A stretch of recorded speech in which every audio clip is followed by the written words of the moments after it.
नमस्कार, बालाघाट न्यूज़ में आप सभी दर्शकों का एक बार फिर बहुत बहुत स्वागत है। मैं हूं यमलेश वंजारी।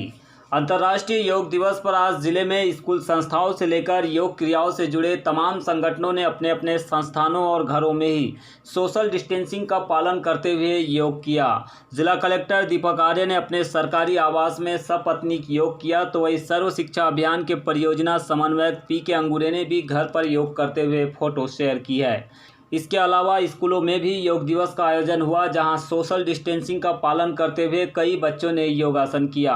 केंद्रीय विद्यालय के छात्रों ने योग दिवस पर स्कूल प्रशासन के निर्देशानुसार घरों पर ही योग किया। इसकी भी तस्वीरें हमें सोशल मीडिया पर प्राप्त हुई है।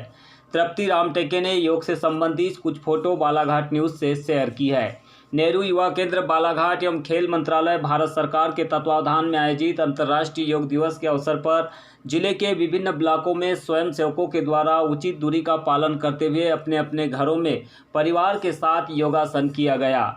गांव के लोगों से लेकर बुजुर्ग और युवाओं ने सब ने योग के जीवन में महत्व को बताने का प्रयास किया है।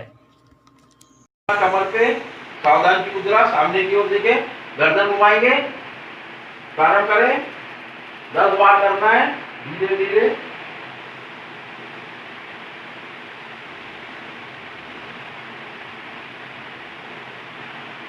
सामान विपरीत दिशा में।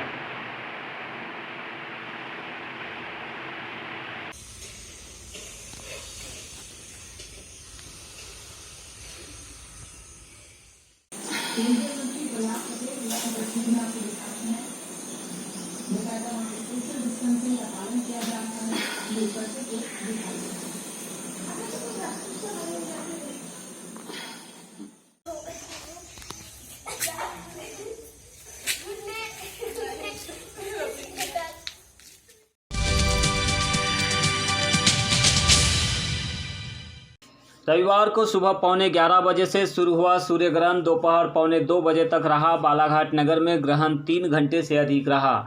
आषाढ़ी अमावस्या में घटित इस सूर्य ग्रहण से पूरे भारतवर्ष में खंडग्रास के रूप में सूर्य दिखाई दिया। बालाघाट जिले में सुबह आसमान पर बादल छाए हुए थे, लेकिन 11 बजे के बाद बादल छट गए और आसमान साफ हो गया। देश में सबसे पहले गुजरात के भुज में सुबह 10 बजे सूर्य ग्रहण की शुरुआत हुई, जो 4 घंटे बाद असम के डिब्रूगढ़ में 2:30 बजे समाप्त हुआ। इससे पहले दिसंबर 2019 में भी सूर्य ग्रहण लगा था।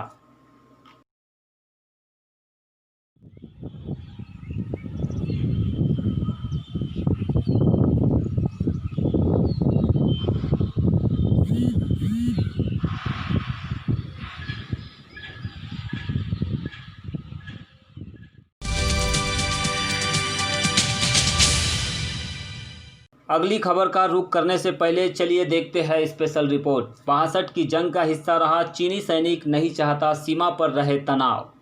ये कहानी है एक ऐसे युद्धबंदी की जो कि 1962 की जंग में गलती से भारत की सीमा में प्रवेश कर गया और फिर अगले 7 सालों तक देश की अलग अलग जेलों में युद्धबंदी की तरह रहा। आज़ाद हुआ तो उसने भारत को ही अपना घर बना लिया। यहीं शादी हुई और यहीं रच बस गया। भारत सरकार और यहाँ के लोगों ने भी उसे प्यार और सम्मान दोनों ही दिया। बॉर्डर पर तनाव है और उसकी पथराई आंखें जो कि जंग देख चुकी है नहीं चाहती कि फिर दोनों देश आमने सामने हो। वांगसी उर्फ राज बहादुर नाम का यह चीनी पूर्व सैनिक दुश्मन के साथ भी भारत की सहृदयता का एक बड़ा उदाहरण है। हाथ में चीनी पासपोर्ट लिए खड़ा यह बुजुर्ग चीन की सेना का एक जाबाज सिपाही था, जो सन 1962 की लड़ाई का प्रत्यक्षदर्शी भी है।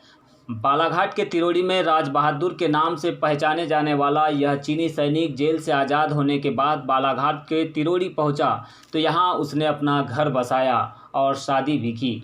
परिवार में बच्चों के साथ ज़िंदगी सुकून से चल रही है, लेकिन इसे एक मलाल है। मलाल इस बात का कि उसका अपना देश चीन और उसका अपना घर भारत आपस में फिर एक बार आमने सामने है। एक लड़ाई में अपने देश में परिवार को खोने के बाद ये चीनी सैनिक चाहता है कि दोनों देशों की सरकारें आपस में बात कर मसले को सुलझा ले। जंग ना हो, क्योंकि जंग से किसी का भला नहीं हो सकता है। अब नूर तैशी का तो हमने लिखे शुरू हो तो वो एक से थोड़ा एरिया का रहना है, कोई ऐसे नहीं है, कोई बड़े भारी चीज़ नहीं है। तो एरिया इंडिया बोला हमारा है, चाइना बना हमारा है, वो के लिए लड़ाई है, बाकी कोई ये दूसरा नहीं है। ये लड़ना है तो उचित नहीं है, हमारे कहने से उचित नहीं है। नहीं कोई हम पावर रोक सकते नहीं, हम पावर नहीं मोड़ सकते। क्यों हम ये से पावर नहीं है। क्या समझे आप ही, हम एक आम जनता है, हम आप आम जनता है। हाँ नहीं हमको दूर तोड़ो गवर्नमेंट को तोड़ो बोल नहीं सकते हैं। हमसे ये कहलाते तो लड़ाई अच्छे नहीं है, लड़ाई से नुकसान है। कोई दूर गवर्नमेंट को कोई किसी फ़ायदा नहीं, सबको नुकसान है। लड़ाई नहीं करना तो बहुत अच्छा हो गया, मतलब ये कहना है। चीनी युद्धबंदी के रूप में गिरफ्तार होकर भारत की जेलों में 7 साल बिताने के बाद वांगसी को एक नई पहचान मिली थी। राज बहादुर को भारत के लोगों ने दुश्मन को भी अपनापन और प्यार दिया। इतना ही नहीं, यहाँ उसने एक भारतीय महिला से विवाह भी किया और जब भारत में 57 साल बिता लेने के बाद उसे अपने वतन की याद आई तो भारत सरकार ने ही वांगसी को उसके देश भी भेजा। एक देश की नागरिकता और दूसरे देश में घर, और वह 2 देश भी ऐसे जिनके बीच आपस में तनाव है। वांगसी की ज़िंदगी किसी फिल्मी कहानी की तरह है। 1962 में भारत चीन के बीच हुए युद्ध में इनकी उम्र 22 साल थी और चीनी सेना में सर्वेयर की जिम्मेदारी संभाल रहे थे। युद्ध विराम के बाद 1963 में धोखे से भारत की सीमा में घुस आए। रेड क्रॉस की जीप दिखी तो लगा कि चीन की है, उसमें सवार हो गए। जीप हमारे देश की थी तो सेना के जवान वांगसी को असम छावनी में ले आए।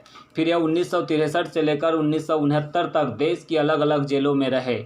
आखिरी ठिकाना मध्य प्रदेश के बालाघाट जिले के अंतर्गत तिरोड़ी गांव बना। लेकिन इन सब के बाद भी 1962 से लेकर 2017 तक वांगसी को भारत ने ऐसा प्यार दिया कि उन्हें अपने देश की याद नहीं आई। यहाँ के लोगों के साथ उनका प्यार और व्यवहार देखते ही बनता है। नहीं, उनका व्यवहार तो बहुत अच्छा व्यवहार है उनका। बचपन से हम उनको देख रहे हैं, बहुत अच्छा व्यवहार है। जब वो चीन जा रहे थे तो सब लोग बोल रहे थे कि क्यों जा रहे हो हम लोग को छोड़ के, और जा भी रहे हो तो जल्दी आ जाना आप लोग। बहुत ही यानी बहुत अच्छा व्यवहार है सभी से। उनने पूरे मोहल्ले वालों से व्यवहार अच्छा है, गांव वालों से व्यवहार अच्छा है उनका, बहुत अच्छा व्यवहार है उनका। परिवार में कौन कौन है? परिवार में उनके मतलब 2 बेटी, 1 बेटा है, 2 नाती नतरे हैं उनके। बेटी के तरफ 1 बेटा है, जवाई है उनके। बहुत अच्छा है, बहू है, सबका व्यवहार अच्छा है। वांगसी ने न सिर्फ जंग देखी है बल्कि जंग के परिणाम भी देखे हैं। इस पूर्व चीनी सैनिक की चाहत है कि दोनों देशों के बीच जंग की तलवारें ना खींचे। ये विवाद है तो जब 1962 का जब से ये तो मिमी चले तो अभी तक वो शांत नहीं हुए। नहीं कोई इंडिया गवर्नमेंट मानते हैं, नहीं कोई चाइना गवर्नमेंट मानते हैं। तो ये हम सब यूँ तो सुनते हैं तो हमको ये स्पष्ट जगह नहीं है। तो हम स्पष्ट जगह है तो हम कुछ करे कैसे? हम क्यों जैसे एक आम जनता जैसे न्यूज़ पे सुनते हैं, न्यूज़ पे सुने जैसे हम आप न्यूज़ सुनने के हिसाब में से हम कहलाते हैं ये लड़ना अच्छे नहीं। जैसे जगह है ये गवर्नमेंट बैठो आराम से समझौता कर लो, ये फैसला कर लो। ये लड़ाई झगड़ा ये कोई अच्छा नहीं है। ये खाली गवर्नमेंट एक प्राइवेट एक आदमी हो, दोनों जगह कोई जगह करना तो ये उचित नहीं है। यहाँ पर ये सब गवर्नमेंट का बात है। ये सब लोग तो सब हम आपको समझे जनता पर समझिए गवर्नमेंट का पावर लोग कुर्सी वाले ये समझा ये लड़ाई से नुकसान है, कोई फायदा नहीं। जिले में रेत माफिया नदियों का सीना छलनी कर रेत का अवैध उत्खनन कर न केवल प्राकृतिक संपदाओं को बर्बाद कर रहे हैं बल्कि पर्यावरण के साथ ग्रामीण इलाकों को भी नुकसान पहुंचा रहे हैं। तिरोड़ी क्षेत्र के ग्राम कोड़वी से हमें कुछ तस्वीरें सोशल मीडिया के माध्यम से प्राप्त हुई है जिसमें यह बताया गया है कि रेत परिवहन के चलते गांव की पूरी सड़कों का बुरा हाल हो गया है। रेत से भरे डंपरों के कारण सड़कें दलदल में तब्दील हो गई है, लेकिन जिम्मेदार अधिकारियों और नेताओं को इससे कोई सरोकार नहीं, लिहाजा ग्रामीणों का सड़क पर चलना दूभर हो गया है। कोड़वी से महकेपार स्टेशन की ओर जाने वाले मार्ग की हालत इस कदर बिगड़ गई है कि लोग ना तो पैदल चल पा रहे हैं और ना ही वाहनों से आवाजाही कर पा रहे हैं। लोगों ने संबंधित डंपर मालिकों के विरुद्ध तत्काल कार्रवाई की मांग प्रशासन से की है, अन्यथा सड़क की दुर्दशा के लिए ग्रामीणों ने आंदोलन करने की भी चेतावनी दी।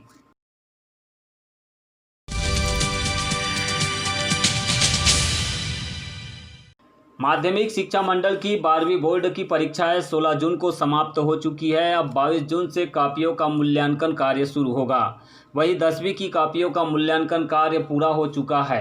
रिजल्ट तैयार करने की प्रक्रिया शुरू हो गई है। 10वीं बोर्ड का रिजल्ट 22 से 25 जून के बीच घोषित किया जाएगा, जबकि 12वीं का परिणाम जुलाई के दूसरे हफ्ते तक घोषित होगा। माध्यमिक शिक्षा मंडल के अधिकारियों ने बताया कि 10वीं का रिजल्ट बोर्ड की वेबसाइट पर जारी किया जाएगा।